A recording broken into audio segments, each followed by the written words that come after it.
Welcome, listeners. You're listening to Deeds in the Desert, the place where real estate investors tune in for the latest news and available investments at Ignite Funding. If you're on the hunt for a low-effort, passive income stream, then turn up that volume and pull out the hammock as we get ready to feed you your weekly dose of real estate investing insights. Welcome back to another episode of Deeds in the Desert. My name is Maddie, and today we are going to be discussing a commonly asked question by our investors. That question is, why has Ignite Funding been funding so many loans recently in Nevada?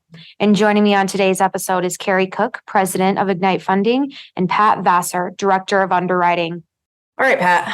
So here we are in beautiful Las Vegas, and many clients ask, how much of our lending is actually done in our own backyard? So let's take Las Vegas out of it in general. Let's look at Nevada. What percentage of our current portfolio is in Nevada? And we're talking about $330 million that we're currently servicing or we have under servicing. What percentage of that is right here in Nevada? Just shy of 40% is here in Nevada right now. And is that an alarming number to you, or is that what you should expect with, our headquarters being here in Las Vegas? I wouldn't say it's an alarming number, nor would I say it's something you should expect. What you should expect from us and what I think we've delivered on since our inception is really being dynamic enough to move around where the market is. As you mentioned, we have $300 and some odd million that we're servicing right now. It is our fiduciary responsibility to find the best risk-adjusted returns for that. Now, sometimes that is in our own backyard here in Las Vegas or here in Nevada in general, but that's not always the case. Right now, it's kind of shaping up to be that way. We've pulled out of some markets, going into others, but right now it seems like it's a good one to be in, and we don't see very many headwinds in this local market for the next couple of years. So I don't see us leaving here anytime soon. That's for sure. Yeah. What do you think the difference? You and I were around in 2008, right? Mm-hmm. We saw what happened to the market here, specifically in Las Vegas. What would you say is different from 2008 to 2022 or moving into 2023? What's different?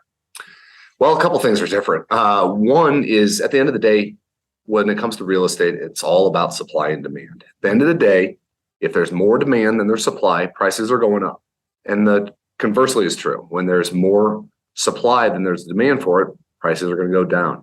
During 2008, we saw a situation where there was way more supply than there was demand. And that came from a few factors, primarily coming from people moving here. People started moving away from here because of lack of jobs. Building in Las Vegas is a very big employment center. So building drives jobs, drives people to move here. And when it stops, it forces people to go away, and you stop building as much and you stop needing to have those houses. So it's kind of a vicious cycle a little bit. With that said, what's happening now that wasn't happening in 2008 is California's lost their luster, so to speak. We can get into the political side of things, but at the end of the day, people are moving from California, and their number one spot to go to has been Las Vegas or Nevada in general. A lot of it's been up in Reno as well. And because of that migration, there has been a steady demand for the product. I don't see that steady demand going anywhere for the next little bit. And because of that demand, our supply, i.e. the stuff we invest in, will need to continue to increase. So because of those macroeconomic environment that we're in, I don't see us being in another situation like we were in 2008. Yeah. I think it's pretty obvious why people are moving from California to Nevada. But are they looking at entry-level homes? Are they looking at, high-end homes? I think most of us, if we've been to California, we know that the property values there, well, we'll call them values, prices, not values, prices are astronomical. So are they selling, moving here, buying with cash? Are they buying those entry-level homes? Yes, they're buying entry-level homes, but that's not typically where it's been going. If you look at the average price of a home out in California compared to what it is here, it's about 2 to 1. The average price home is twice as expensive, as I like to call it, out there than it is here in Las Vegas. And because of that, the entry level product for them is a different mindset than what we're accustomed here. Mhm. So our entry level product here in Las Vegas is the $200,000 to $300,000 range. Not very many people from California are selling a home out there and buying a home in the entry level market because they have a lot more money than that. Typically what we've seen is on the higher end, the luxury and what I'll call the ultra luxury. If you look at that segment of the population, over 50% of the transactions that are happening in that segment are coming from California buyers alone. Not people moving up here in Las Vegas, not people looking to build their dream home or change spots within the valley. It is Californians moving here, buying in that luxury and ultra luxury category. Yeah. And the reason I asked that question is that in '08, a lot of the cause and effect, we lost value, right? Mhm. We had arms that were coming due. We had so many aspects of why we had such a deep, deep real estate collapse here in Las Vegas. I'm not seeing that happening in Las Vegas this go around. But let's talk about the product, right? People are seeing that interest rate increase go up and thinking, oh my gosh, Las Vegas is about to get flooded again. People are going to, lose their homes, et cetera. But everybody already has their financing for the most part, right? 90% of the population is locked into 2, 3, and 4% interest rates. Would you agree? Absolutely. Okay. So I don't think we're going to see this massive foreclosure happening, especially since we have, the per hour rate of employees here now is what the average is $17 an hour, $18 an hour. And we're still living in an environment that is somewhat affordable with multiple incomes. But so we're seeing a lot of positives that last time were negatives. So run me through, what is our Nevada or Las Vegas specific, however you want to go with this, what does our portfolio look like in Nevada? Is it all these entry-level homes? Is it commercial? Is it industrial? Is it high-end? Give me an idea of what that 30-odd% looks like here in Nevada. In Nevada, as a whole, most of what we're doing is on the residential side, and most of what we're doing in the residential is on the higher end side. At the very beginning of COVID, we're actually, let me take a step back. Prior to COVID, about 4 years ago, we made the strategic decision to move away from high end and get more into the low end because of the affordability factor. Mm-hmm. We believed it to be a better segment of the population to start serving because we thought that's what would be best utilized as far as how quickly they could build homes, mm-hmm. how quickly those homes would be gobbled up by people looking to own instead of rent. It was simply a matter of renting a home became more costly than owning one. Yeah. And so we thought, and it came true, that it was a better place for us to put our $330-ish million to place. That changed right around when COVID started. We believe that to be the segment of the population that was going to get hit the hardest, and that segment of the real estate market that was going to perform most poorly. Mm-hmm. And so we moved a lot of our portfolio more to the higher end segment of the rental or the real estate market. Now you've seen a stay with that, as well as add in the lower end, but not on the low end for sale side, but the low end for rent side.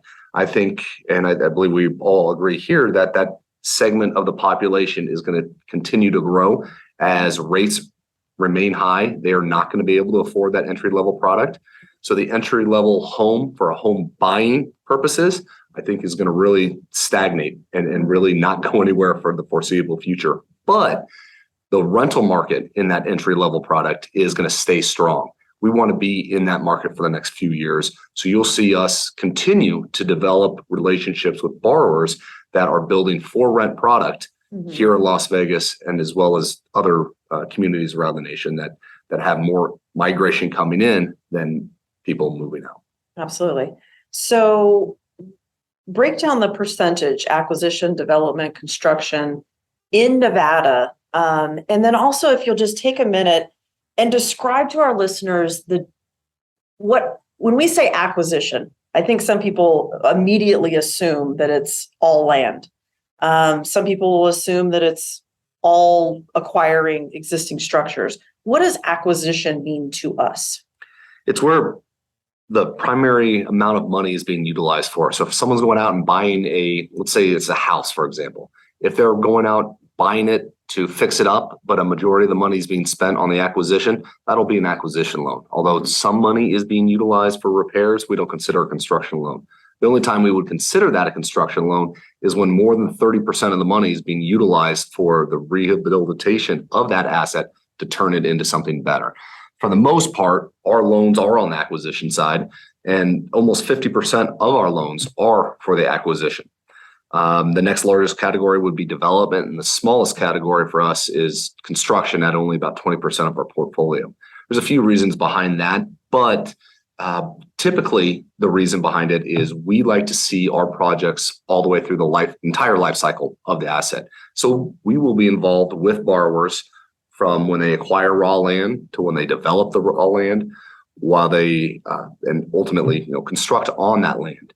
We'll be involved with it all the way through, and during that life cycle, our portfolio kind of changes and moves over with them. The one segment of the life cycle that we don't get involved with as much is on the construction side, simply because our rates aren't nearly as competitive as they are for banks, and it's pretty easy to get bank financing when it comes to new home construction or new building construction. What percentage are we? We are in Nevada? In Nevada, we're at 40%. 40%. Okay. 50% of that is an acquisition. Correct. What percentage in development? 30, just above 30. Okay. And then the smallest percentage in construction, as you were mentioning, for obvious reasons, our financing costs are a little bit too high. They can get that with a bank for much, much less. Correct. About a third less. Yeah. Ratcheting up though a little bit. Ratcheting up a little bit. Okay, so what do you think is the highest degree of risk that we have in our Nevada loans? Highest degree of risk is population stop moving here. We need to have people, California, get their stuff together, and people say, you know what, I don't want to go to Las Vegas. I'd prefer to stay here in California. If you foresee California reforming overnight, then yeah, Las Vegas is probably the biggest risk market that we have because of that. I just don't see that happening anytime soon. What is the greatest reward in investing in projects in Nevada? Well, the greatest reward, it comes from the risk factor, right? If everything was paying the same amount, 12%, 10% loans, your reward is fairly limited on the upside, right? You're getting 10% no matter if the borrower is making $0 or if the borrower is making $1 billion. Your upside is fairly limited in that regard. But your downside is also fairly limited. So we try to make sure that we go into deals where the downside isn't as prevalent and the risk towards the downside isn't as extreme. Here in Las Vegas, those propositions hold true because of the number of people moving here and the forecast of how many will continue to move here over the next 2 to 3 years. And let's just dispel this myth. Yes, we are in Nevada. Our offices are in Nevada. We obviously are going to have things in our backyard. We know this market better than any other market that we lend in. Would you agree? Absolutely. Okay. But we have 60% of our portfolio elsewhere. Right. What's the difference between having it in Nevada and having it in Colorado? Plane flight. Really, at the end of the day, that's what it comes down to. Every one of our loans that we originate, you or I or somebody, a representative of this company, will step foot on that site before us ever originating a loan. So no matter where it is, we will be there. A benefit of it being here is it's just a car ride away. Whereas if it's in Denver, for example, we got to get on a plane and fly out there. It's a little more cumbersome to do, but it's still doable. You won't see us expand our footprint nationwide or worldwide because of those reasons. We tend to stay within 1-2 hour flight away from Las Vegas to make that ease of access still readily available.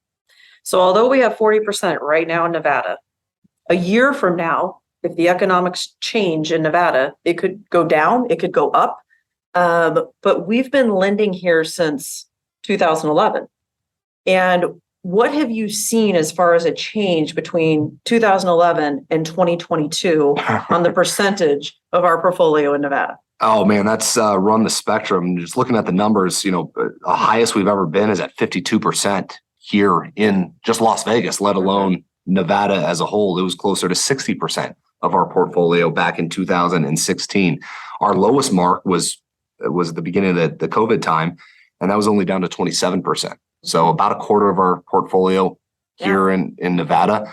Now it's all more than that at 40 or nearly 40. I don't know what it's going to be in a year from now. But if I was a gambling man, although I live in Las Vegas, I'm not. I would venture to say we'll probably see more of our portfolio here because of the economics and the risk factors associated with it. There just aren't very many markets that can systematically beat out the demographics, the numbers that Las Vegas is generating. Simple as that. I cannot agree with you more. So why are we in Nevada? Because we could mitigate your risk. That's it. Provide quality investments. It's in our own backyard. Yes, it is. That just is even better for us, right? We can visit those more frequently. We can follow up on those projects more frequently. And we know this community better than anybody else. Absolutely.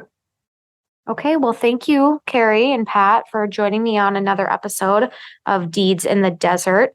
And to our listeners, thank you again for listening. And if you're interested in learning another commonly asked question, next week we are going to be discussing why we aren't increasing our interest rates when others are. So we'll see you next week on Deeds in the Desert. Thanks for joining us this week on Deeds in the Desert, where short-term investments meet long-term investors. We hope you enjoyed the content so much that you share it with all your friends. Who doesn't like learning about passive fixed income, right? Still hungry for more education? Visit our website at ignitefunding.com. Or if you're ready to take the leap and start investing, give us a call at 702-761-0000 and schedule a free investor consultation.